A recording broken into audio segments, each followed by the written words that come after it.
están? Espero que estén pasando bien.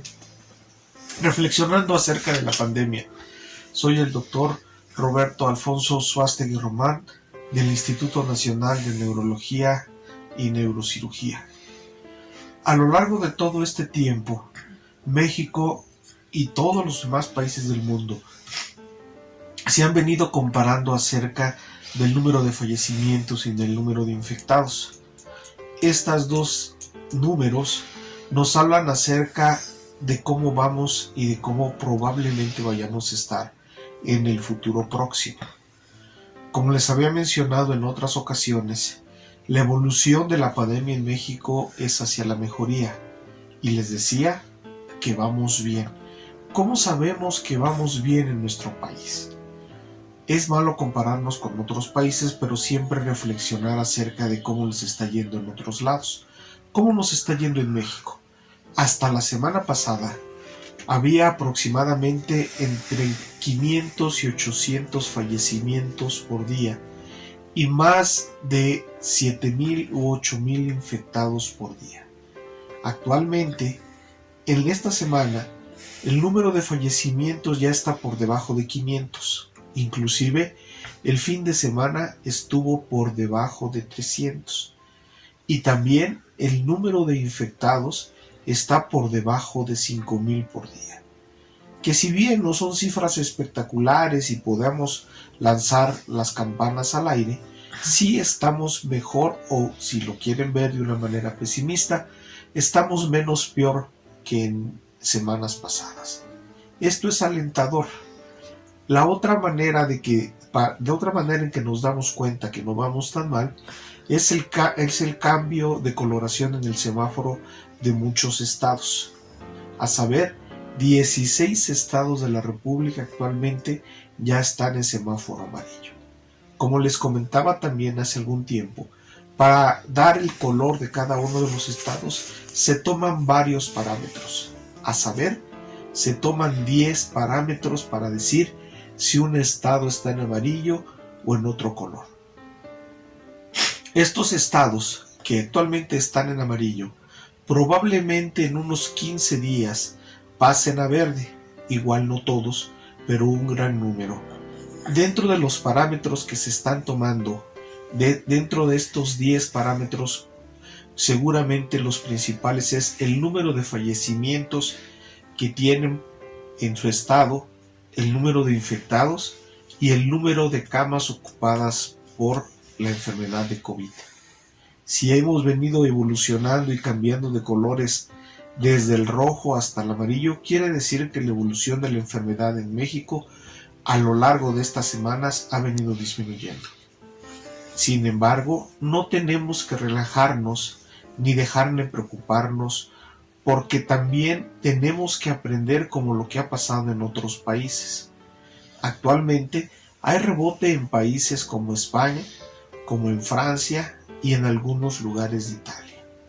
España, que es muy parecido culturalmente a nosotros, también le sucedió y pasó por lo que nosotros estamos pasando. Tuvo un pico, tuvo una mejoría importante, y permitió que toda la población empezara a salir.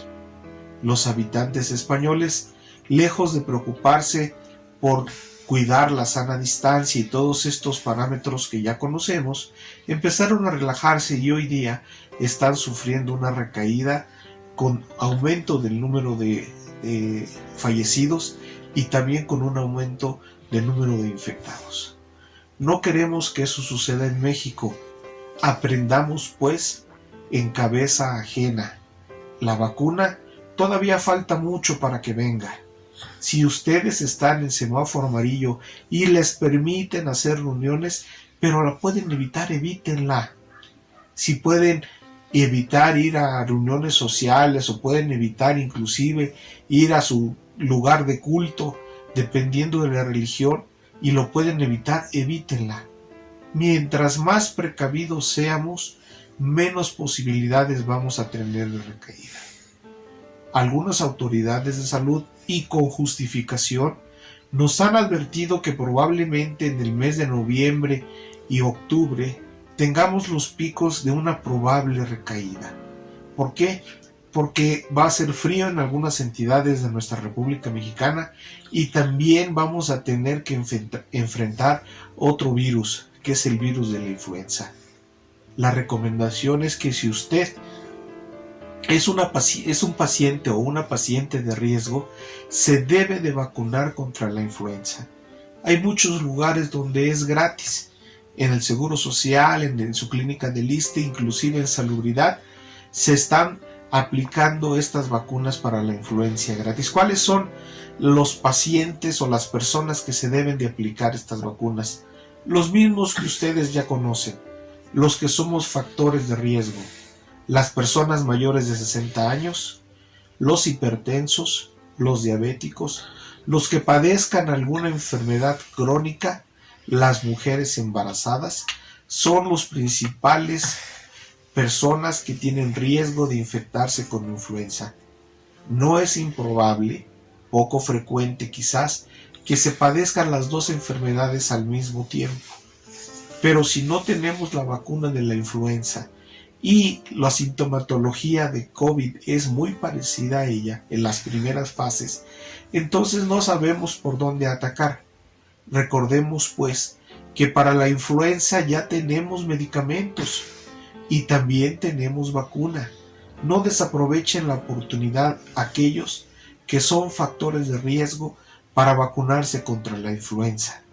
No los va a eximir de padecer la enfermedad, pero sí les va a proteger en un porcentaje importante de alrededor del 40 del 50% de padecer una viremia, una enfermedad de influenza grave.